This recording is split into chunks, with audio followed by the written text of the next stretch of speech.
Smash Up is a really well-loved game out there on the market already, but OP Games has teamed up with AEG to produce the Disney edition of Smash Up. So let's open it up, let's see what's inside in this newest Ransom review. Now, keep in mind, Smash Up is designed for 2 to 4 players, and they estimate the game will last about 45 minutes. Due to like the strategy and the additional type of reading and special effects of the cards, they do recommend for a little bit older players, you know, teenagers, preteens would probably be fine, but definitely something that you want to focus on when making this and playing this with people. So you have a pretty thick rule book. You have your tokens, you have your player cards, you have a description of what your turn place is. This is really nice, each one of them. So set up, place one mat at the table in the middle of each player, plus one. So you have basically all the player mats, and you have additional mats. So that's why you have specifically 5 of these. The mat should all face the same direction with enough separation for players to play cards around each one. Each player chooses what side of the L bases they will be placing the cards on, A, B, C, or D. Typically the side facing where they sit. The player who goes first does not have to be player A. Each time when placing bases, each time a base is placed on the mat, places tokens on its number line. The breakpoint token is the number of base breakpoints in the total power tokens on its initial total power. Usually it's 0. During play, you adjust the base's total power token each time the total power on it changes. Basically, as players and characters, you know, counters come and go, and the abilities take effect and expire. You want to adjust that breakpoint token if ability changes at its base breakpoint. These tokens make it easy to tell how close the bases to breaking are going. So like you see up here, you have like the 0 through 30. In the deck though, they gave you a couple extra bags, that's nice. We have several little packs, and then also I want you to check out inside here. Look at that organization there, it allows you to basically kind of separate these out afterwards. It has 8 factions. It's the Frozen, Aladdin, Wreck-It Ralph, Nightmare Before Christmas, Beauty and the Beast, Big Hero 6, Mulan, and The Lion King. So they're not playing around. They've got their big hitters in the game. And it looks like each one of these have special effects. So the Elsa card will help fetch and play the Olaf or Marshmallow and Snowgeese card, and can often strengthen them. The Anna, Kristoff, and Sven cards will find each other, while many of your action cards assist in setting up your hand in the discard pile for powerful and effective turns. They also list a complexity for the difficulty for these factions to play, and it looks like they range anywhere from low all the way up to high. Mulan appears to be a low difficulty, as well as Beauty and the Beast, while the more complex ones are going to be, it looks like, Aladdin and The Nightmare Before Christmas. So it's very interesting how they kind of set those all up. So pull these aside for now. These, by the way, are also not cards. They are plastic pieces. So these are very strong. I really like that a lot.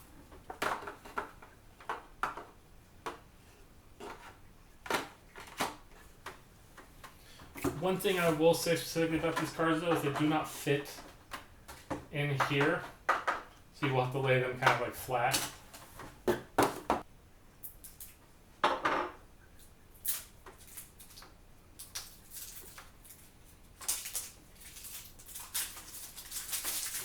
I didn't notice that, but there actually is built into all of these decks a little pull strip that allows you to open them up easily. It doesn't have the appears like the markation of like the red, but if you just kind of scrape your nail on it, you'll basically tear it, and then you'll be able to easily pull those apart, which is nice to have in there. So these are all the decks. We have a lot of cards. There's markations on the bottom for whose deck they belong to. So for instance, this one has a rose on it, so that's definitely Beauty and the Beast. This one has Simba on it, so you're definitely going to be seeing Lion King. We have the lamp, so that's Aladdin. We got the snowflake, so that's Frozen. The fist, so that's Wreck-It Ralph. With the Baymax symbol there.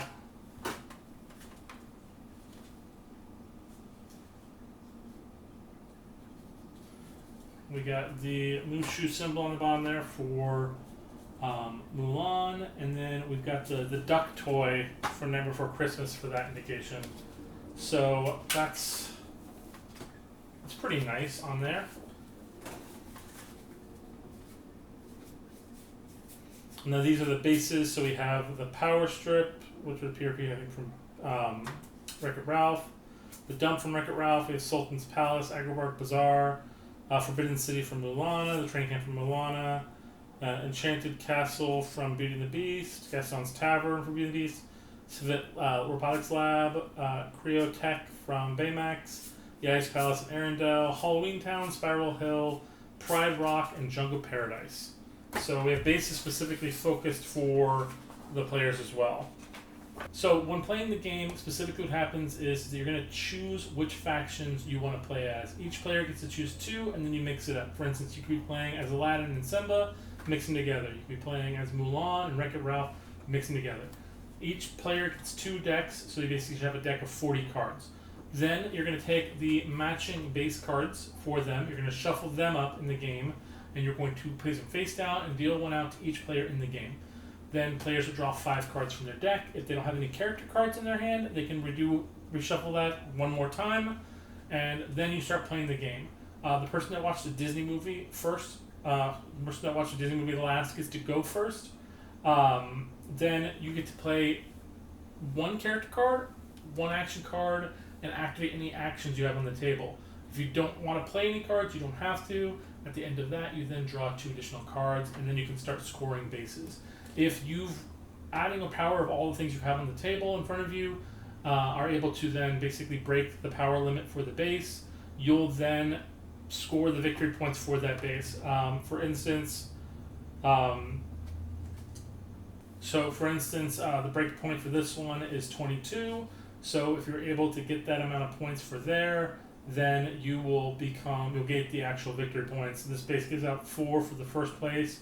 You'll add those victory points. If anyone else has got points on the base, you can basically then do runner-ups, and they'll get their backup points as well. The most important thing, though, is you want to keep getting those victory points because it takes 15 victory points to win the game. That's how you win. It's pretty straightforward. It's a lot of fun. If you're a big fan of Disney, you'll love kind of playing with these cards and these factions, so I highly recommend that. One thing I also want to point out is that while these cards are too large to go inside the box, that's why they give you this Ziploc bag here, so you can kind of keep them all organized together in this bag. I think that's really cool. Now again, this is 2 to 4 players. You can play 2, 3, or 4, but you can't play more than 4, unfortunately. But I think that's really cool. And the great thing about Smash Up is that you can mix and match. So if you have other versions of Smash Up and you want to do those with the Disney edition, like the regular one, if you want to make like ninjas and Aladdin, you can do that. So that's really cool. Hopefully you guys like this. Hope you guys pick this up. We'll see you guys next time.